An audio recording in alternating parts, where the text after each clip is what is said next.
Welcome to the Empowered by Design podcast. I am so excited for this episode number 182 in season 10 of the Empowered by Design podcast.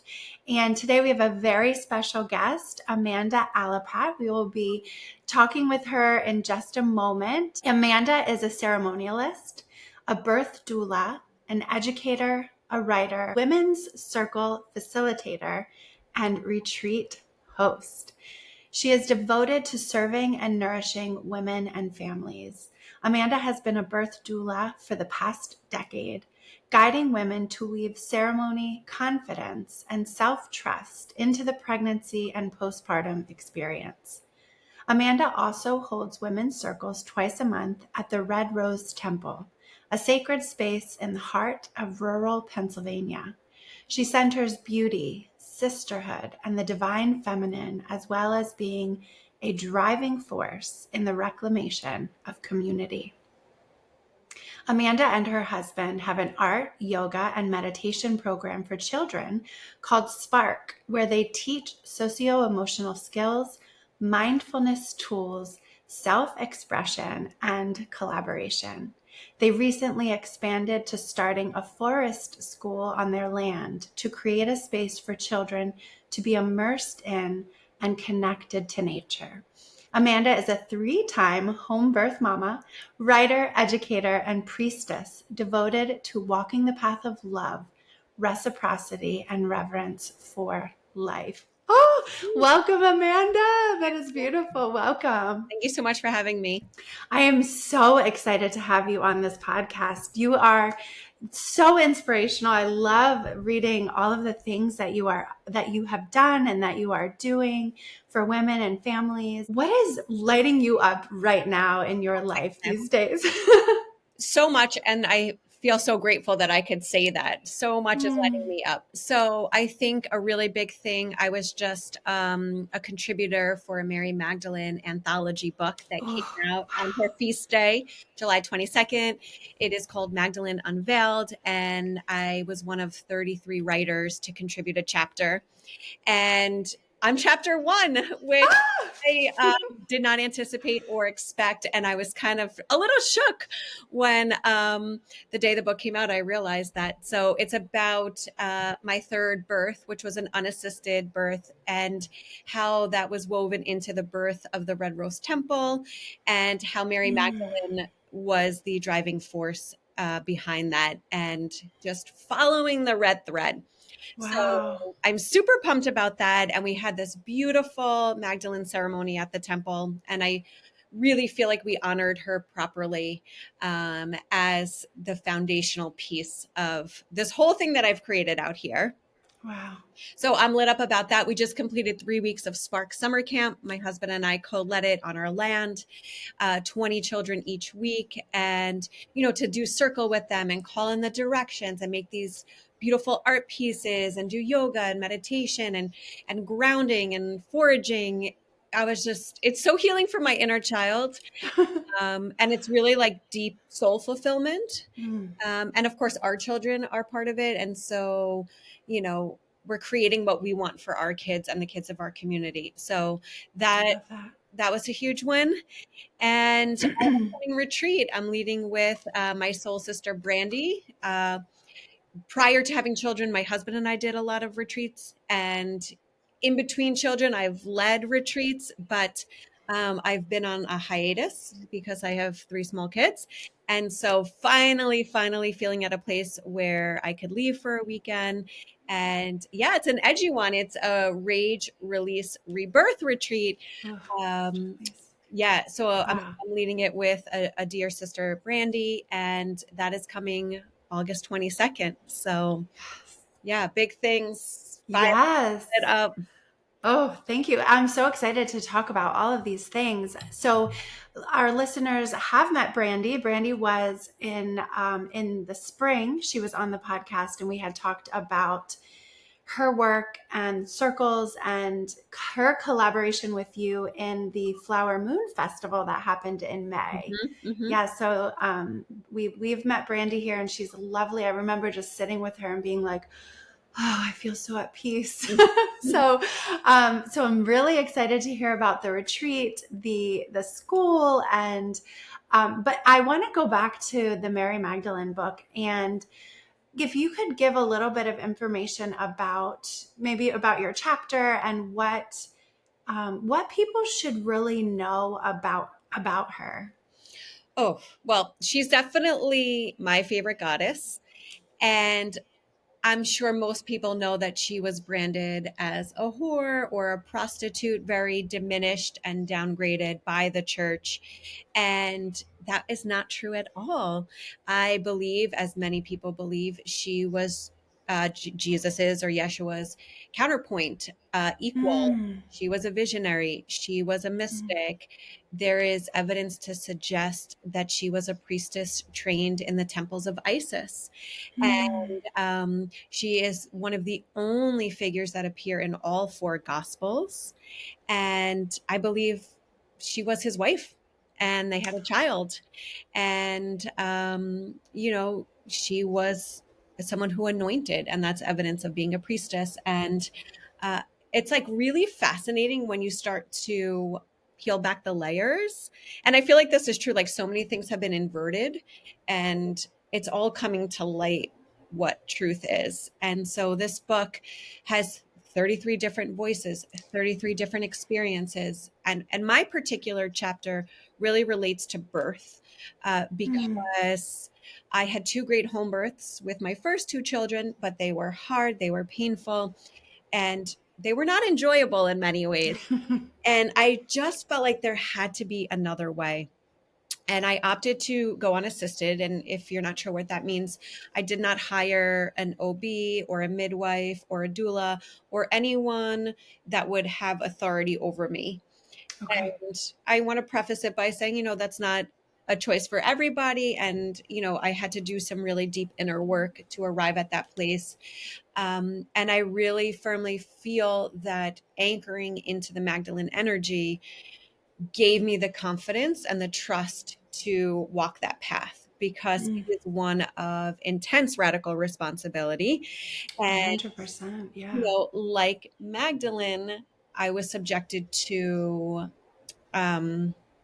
judgment and what are you crazy? And Mm, you're irresponsible or just being cast out because this is not a choice most women make. And there is a growing trend of free births and sovereign births and unassisted births because the medical system is lacking in many ways. So I made that choice and I had this incredible experience and it was my best birth. And wow. yeah, it really overlapped with the move to Pennsylvania from Manhattan and deciding to open a temple down the road that centers the divine feminine in its many expressions and forms. And that felt very edgy too, because I am in, a more rural town and, there's some like crotchety old men around and I wasn't sure how they would feel about this. And I was very nervous how it would be received. And, I started with yoga because I felt like yoga was edgy enough. And then, just started with one circle and then another circle. And I was so happily surprised at how many women took to it, enjoyed it, showed up consistently, found the value in it, appreciated it, loved it, and have become regulars. And I have literally witnessed my community transform Mm. as we consistently have gathered. Wow, I love that. Yeah. And I too am in awe with when you talk about where we live. So we are both in rural Pennsylvania. And I have struggled to find that balance where people are open Hmm. to some of the less traditional modes of healing and growth, right? So we, in our culture, in our society, in our country of the United States, we have a huge force of the medical model, right? What you said on our medical system. There's a part of me that gives 100% gratitude for the advances in medicine that we've had. And then there is also a huge part of me that says the things that are what considered non-traditional are from centuries and light years ago that have been the consistent healing force throughout time. Absolutely. And so it's like this meshing, this blending of forces. And for me, I have felt that as a psychologist, that kind of push pull of one or the other, right, from society. And one of the things that I have loved and dedicated passion and energy to is saying, well, there's not just one way. Let's really look at all of the different ways that we can heal and grow and heal and grow in this life, because that's what it's about. It's about that journey. Mm-hmm. And I know for me, sitting in ceremony with other women has been the most profound healing technology of my entire life. Mm-hmm. Oh, I just got the chills when you said, I'm like, yes, I know this too. And I love it. I totally agree. Like, there's a place for one-on-one talk therapy or other modalities, but ceremony, circle, I have been able to heal deeply, instantly, and maintain it. Yes. And of course, the work is never done and we spiral on and on, but I have made leaps and bounds by sitting in sacred space with other women. Yes, very same as yeah. And I love it. I cherish those moments.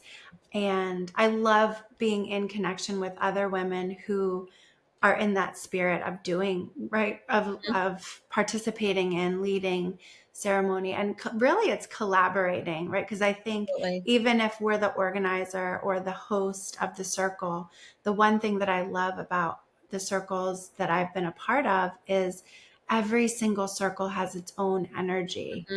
And depending on who is there and what's going on in the world, in the universe, and astrologically, there's always this energy. And so for me, it's very fun to have a plan, have a topic, have a theme for a circle, and then go into it knowing like we're trusting the energy here to see what else comes up.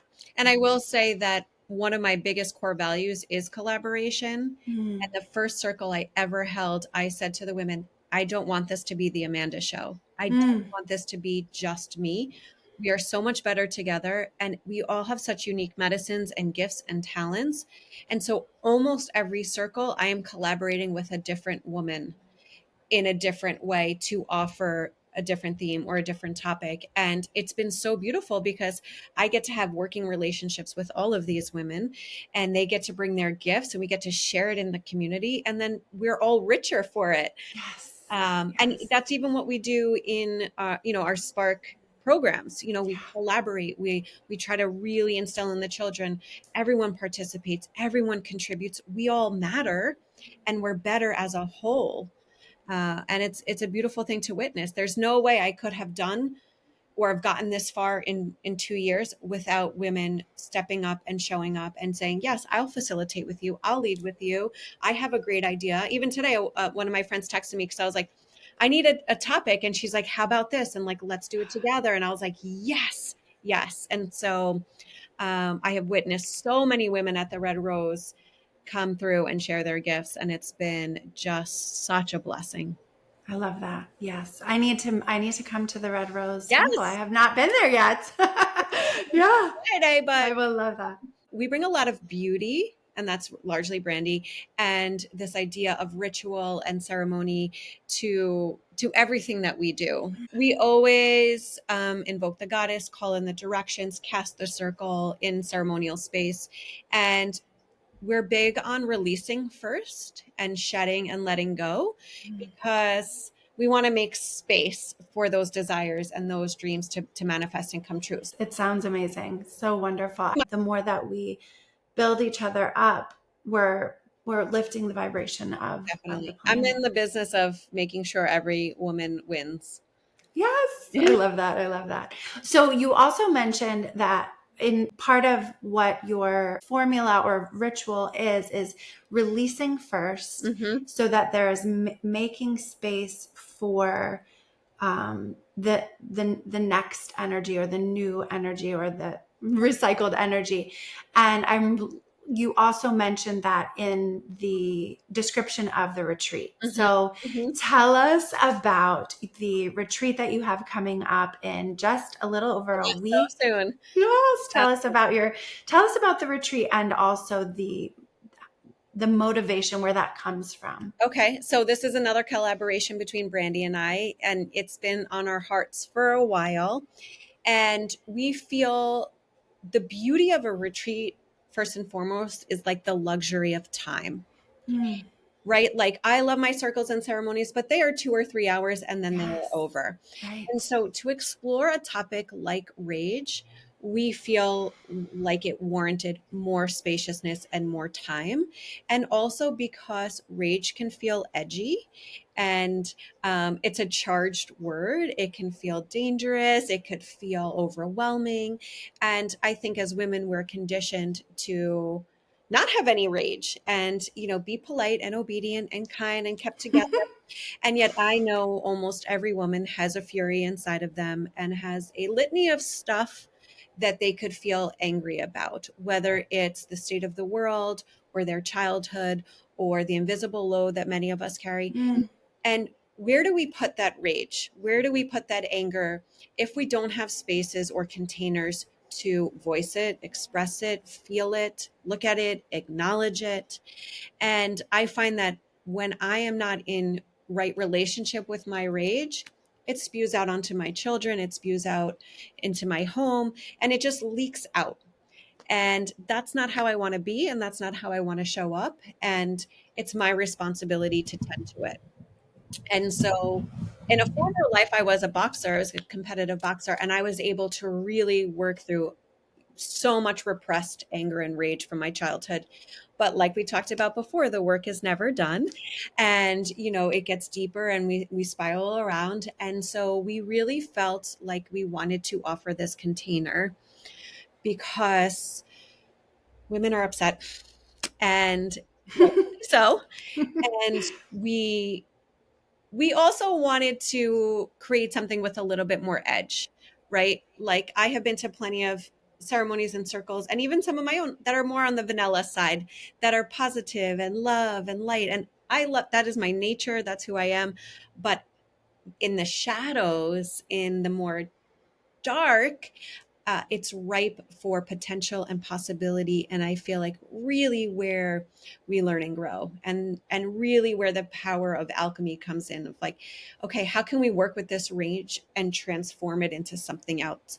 Maybe it's fuel, maybe it's confidence, maybe it's strength, maybe it's resolve, maybe it's healing. So this retreat, we will go on a journey, and we are doing so with a lot of love and grace and gentleness and beauty and ceremony and sisterhood, where we will first just look at our rage. Where does it live in our bodies? What does it feel like? Do we know where it's from? Can we name it? Can we allow it to just be expressed in our writing, through our voice? And then day two, once we have a connection to it and are able to voice it and name it, we will have a release ceremony and space to unleash and let it go and allow it to move through us. And then on the final day, we will have a rebirth ceremony. Mm. And woven into all of that, there'll be yoga and nourishing meals and sound healing and cacao and just spaces for, introspection, contemplation, pockets of unstructured time, beautiful nature. And of course, the invitation is to go as deep and as far and as wide as you want. And, we'll hold it.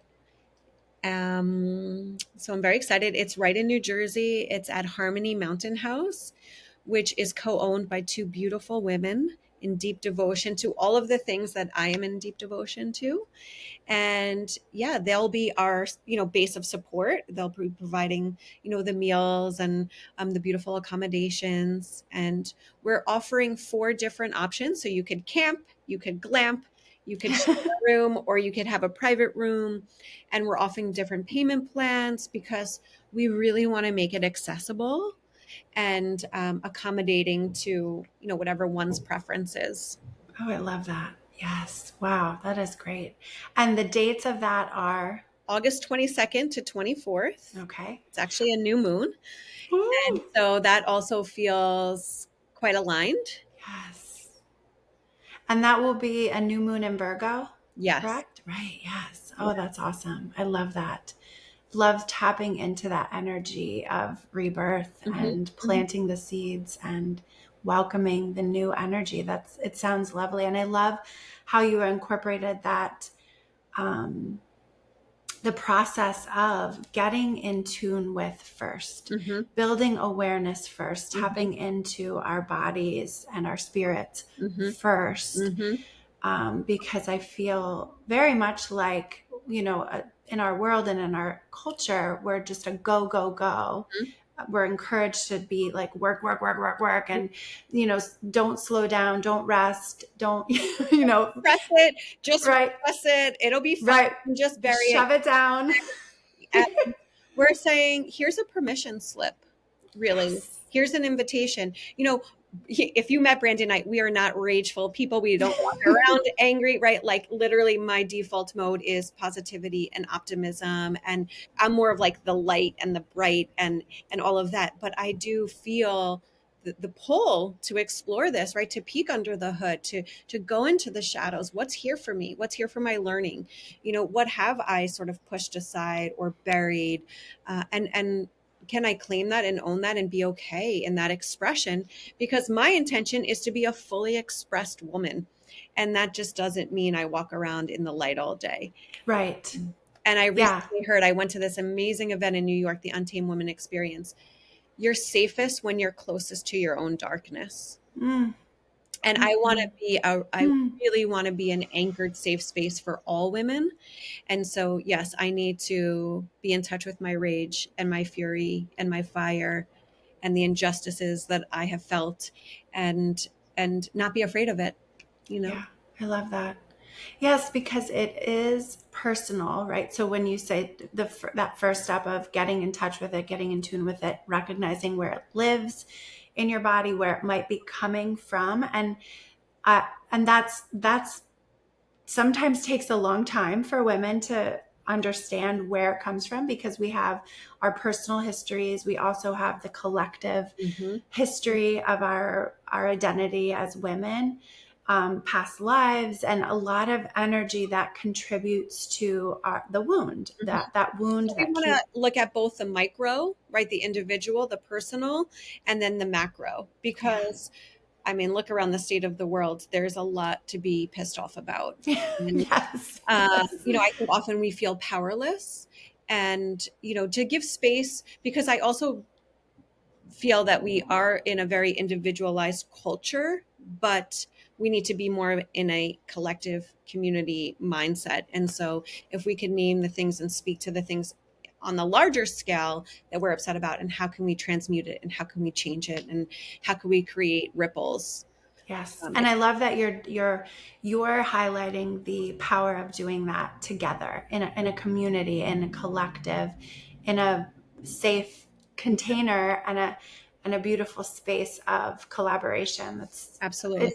Yeah. And one of my favorite things about ceremonies or circles is when one woman speaks the truth unapologetically and really with vulnerability, the other women are like, oh, me too. Oh, me too. Oh, yes, I feel that. I resonate with that. And then all of a sudden we remember we're not alone, right? It's not just us, because I do think that part of our conditioning is that, we're alone, we're isolated, no one understands, no one's going through the same thing. And then all of a sudden one woman speaks and it's like, oh my goodness. Yes. And that alone is so healing, right? The remembrance that we are all connected and we all share different stories, but common threads. 100%. Yes. And I love when you said, it's not that we're walking around with anger and rage. And I have had people say to me, I can't even imagine you getting angry. And I'm like, just ask and the sad part is like, oh yeah, just ask my kids or ask my partner, because we don't mean to, and we don't intend to show those darkest or the shadowy, or sometimes like those just unhinged parts of ourselves, but they come out to the people that we love the most, and then we feel terrible, we feel guilty, right? And we're like bashing ourselves and criticizing, we're feeling the worst mom ever, and I'm raising my hand, speaking from my own experience. And that's why I love this opportunity that you are providing for women at this retreat, and also for people who may not be able to attend this retreat but can hear this message and recognize that you can do this by yourself, of course, with friends, you can do it. You can find community.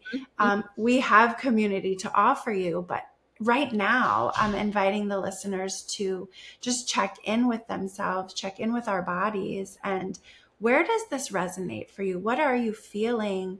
Where does this come up? Sometimes when we're not aware, we're not comfortable with something, we might feel distracted and our attention might go away from it.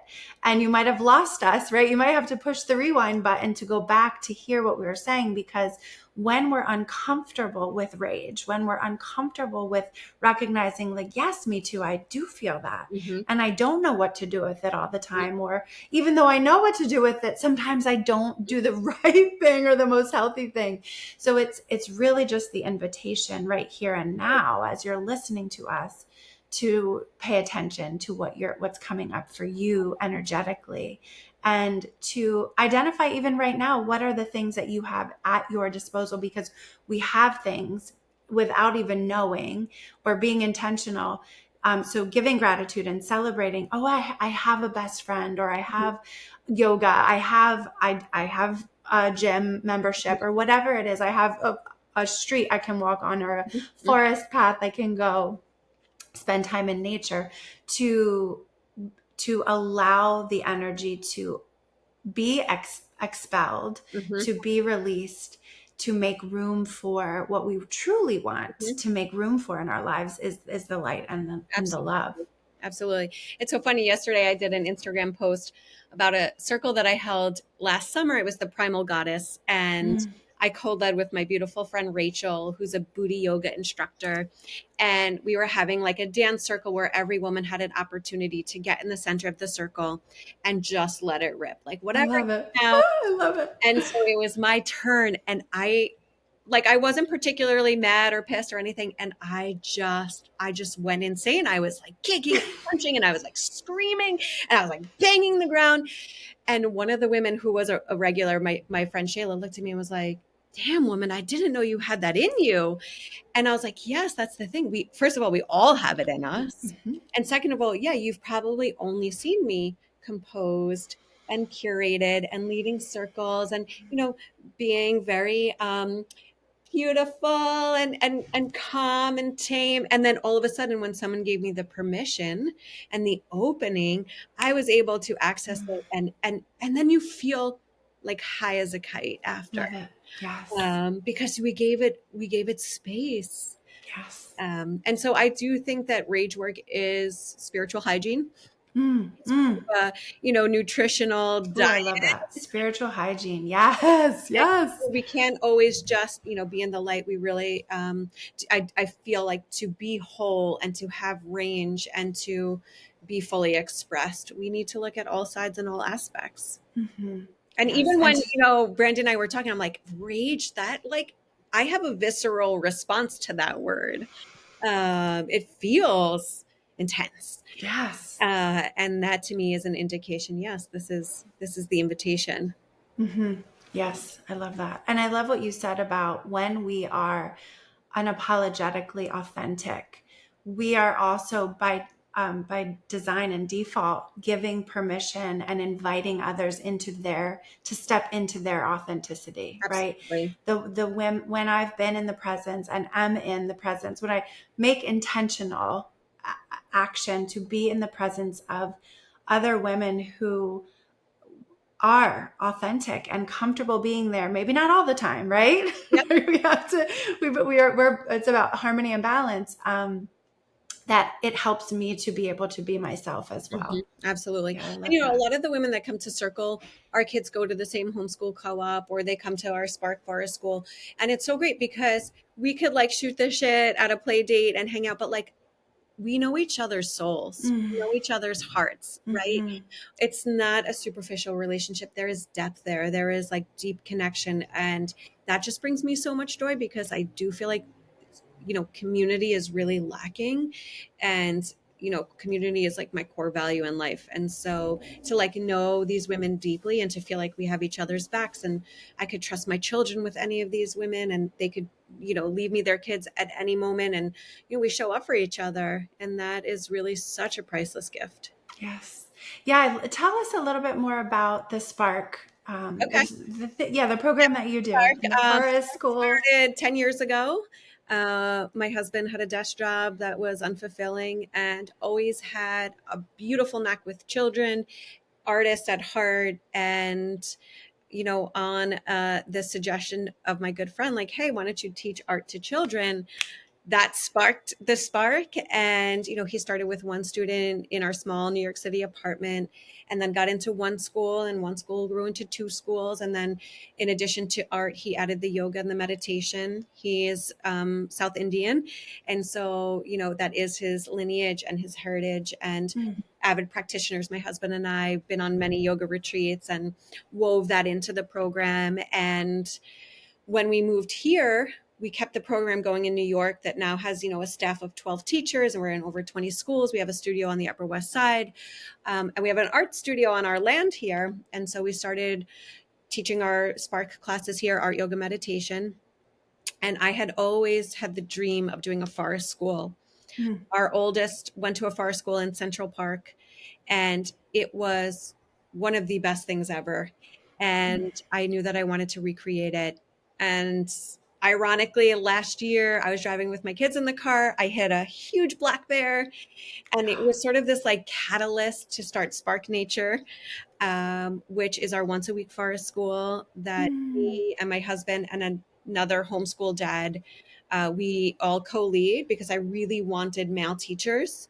So, I'm like the mama bear, I'm the backbone, I'm holding it. And Mr. Sebastian, my husband, and Mr. Adam, lead and teach. And, we do the socio-emotional skills. We do the life skills, whittling, building fires, cooking outside. We made a lean-to structure. We built trails. And then we explore, birds and bugs, and we just have the best I time. love it. It sounds amazing. I love it. We made a garden this year, and we learn about decomposition and the changing seasons. And, the idea is to be in nature, regardless of the weather, regardless of the seasons, teaching reciprocity, right relationship, how to ethically forage, Yes. and we really believe kids belong in nature. And Yeah. I appreciate screens. Here we are being able to do this, Yep. reach large audiences. And I feel like they do have their place, but I am really trying to preserve childhood, and not just for my own children, but for the children of my community, and instill in them a love and a wonder and a curiosity and a respect for nature. And that life is so much better off the screen. Having your feet in the dirt, smelling the fresh air, feeling the sunshine, being in the stream, that is way richer than a video game. Yeah. Um, Yes. And I love that you are intentionally passing this passion and reciprocity to the younger generation so that it's being continued. I know for me, when I'm feeling stuck or just kind of like, I know what I have to do. Go sit with the trees, Yep. go sit with your trees and tell them how beautiful they are. And they're going to talk back to you. And it's uplifting. It's wonderful. It's So beautiful. really, Spark is about nourishing children. And we do that through art, yoga, meditation, and nature. And, under that umbrella, we're trying to teach life skills like breathing, visualization, affirmation, community. During Mhm. our camp, we had different musicians come in every week, drum circles, sound healing. We had foragers come in, and, we're really trying to say, like, life could get hard and it could get challenging and it could feel stressful, but you have tools. And here are some of the tools that you have as you grow up and as you navigate life. Because I know I did not have any tools as a child. Mhm. There wasn't the consciousness, there wasn't the awareness, there wasn't the internet. But I think it's a disservice to children if we don't start instilling some of these tools in them now. And then they could take what resonates and they could grow with it. Like, some kids might love yoga, some kids might love the meditation, some kids might love drumming. And so you never know what's going to land for them. And so we're really just trying to expose and say, you will never have to suffer alone. Here are all the options available to you at any moment. Yeah, I love it. I love that. And so for the people who are listening now and they're saying, how do I find out more? I want my kid to experience this, whether it's at the school or the camp. Where can people, or all of the things, where can people find more information about you and all of the things that you offer? Okay, so my website is just amandaalapat.com. Okay. I post mostly on Instagram, Amanda_Alappat. I do have a Red Rose Temple account. I do a lot of cross posting. Mm. So you could find me there, my circles, the retreats, everything I offer, in the birth world, divine feminine circle ceremonies. And then we have a Facebook page, Spark PA. That is Okay. our forest school. That's our camps. That's our PA Spark. We also have the spark.nyc. That's if you live in the city or New York and you want to come to our studio there, birthday parties, pods. We have a portfolio prep program. So for kids that want to get into very competitive art high schools, Mm. my husband guides that. And our website is thespark.nyc. And under that umbrella, you could find a whole PA section. Okay, great. And I will link all of that in the show notes. So for those of you driving, don't worry about it. That's all going to be the links will be in the show notes And for you to anyone can find out message more. me because, I float between the worlds. Yes. Okay. Are you ready for our card pool? Yes, I am. Okay. I was like, as I was getting ready, I was thinking, what deck did I want to use? And I pulled a couple. I'm going to do Keepers of the Light. Beautiful. Yay. Okay. So as you are listening or watching, wherever you are connected with us, I'm getting the cards out and I'm going to shuffle them up. And I always invite for any card pool, whether you've done none, or you do it all the time, to just allow yourself some time and space to tune in with yourself, body, mind, heart, soul, and spirit. So as we will be doing as well, Amanda and I, and to just call into mind something that you are wanting clarity on or just energetically seeking. And I will pull a card for us all. Okay. Ooh, okay. This is Dual Cool Dharma Unfolding. I love it. What is your first reaction when you see the card, Amanda? Dharma is, what I'm meant to be doing.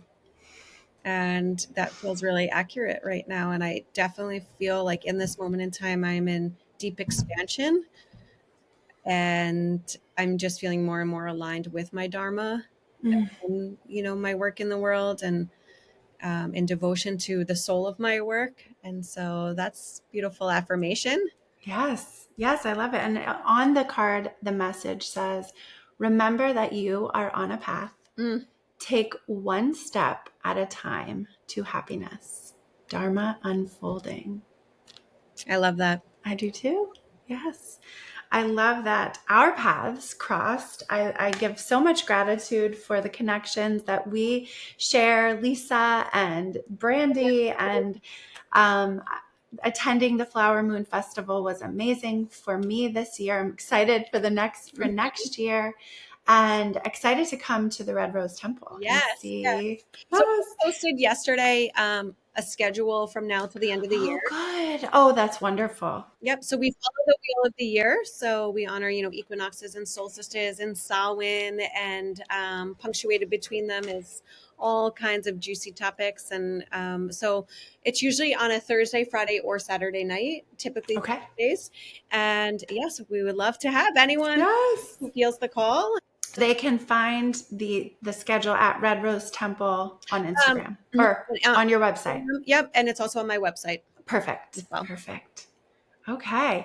Well, is there anything that I did not bring up or that didn't come up yet in our talk today that you feel like I have this energy, I want to put this out there? Yeah, I do want to just mention that I work in birth, and that's a whole other passion of mine. I say birth doula because I feel like that is becoming more known, but I actually feel more like a birth priestess or a birth witness, and I support women who are choosing home births, unassisted births, births outside of the system, and any woman who really wants to take real responsibility around it and not just go through routine prenatal care, but understand intuitively that there's something more available to them. And I am not in the business of telling women what to do or where they should birth or how they should do it, but I do serve as a guide, and I help women navigate the choices in childbirth and distill down what's important to them and where they feel safest and what they need and what they want. And it's a privilege of a lifetime.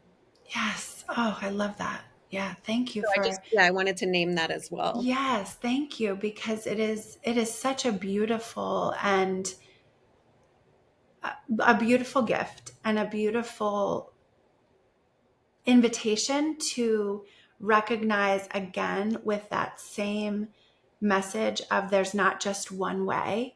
And right, we kind of just do what our parents did or do what our grandparents did, and it gets passed down. And Definitely.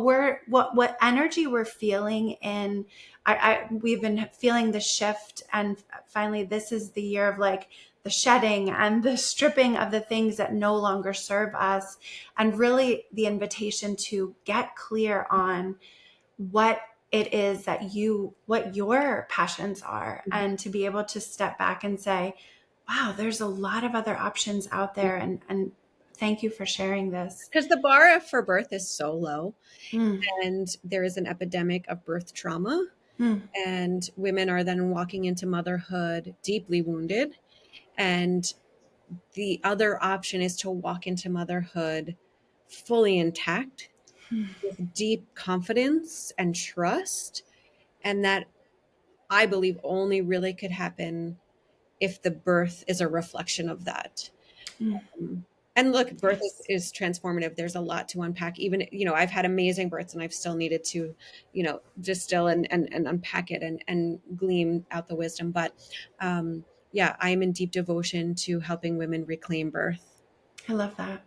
And as we're talking about the physical process of birth, I also am having this energetic um, attention to how the symbolic nature of what you're talking about in birth as well. Of I know myself, I'm going through a birth of sorts, of opening new chapters, as all of us are invited to do very much this year. And so even taking the words that you are talking about in giving birth and the physical aspects of it, I'm also putting out here this invitation to whatever birth you are invited to Yes. be in the space of, right? Yes.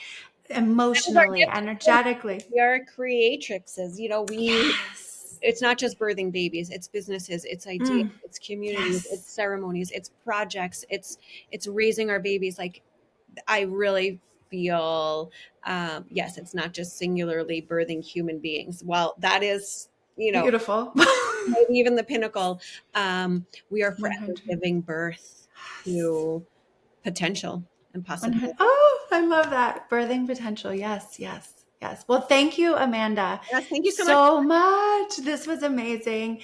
Amanda Alappat, you can find her on Instagram, Facebook, the Red Rose Temple. All of the links for Amanda and her beautiful work will be in the show notes. And also, if you are in the space and energy to attend the Rage Retreat, Rage Release Rebirth, Yeah, that's the all the beautiful things coming up this month, check it out. It sounds like it's going to be simply amazing. Thank you Thank so you. much. Thank you. All right. Blessings. That is it for today. I cannot wait to connect with you all again. Thank you, Amanda. Thank you.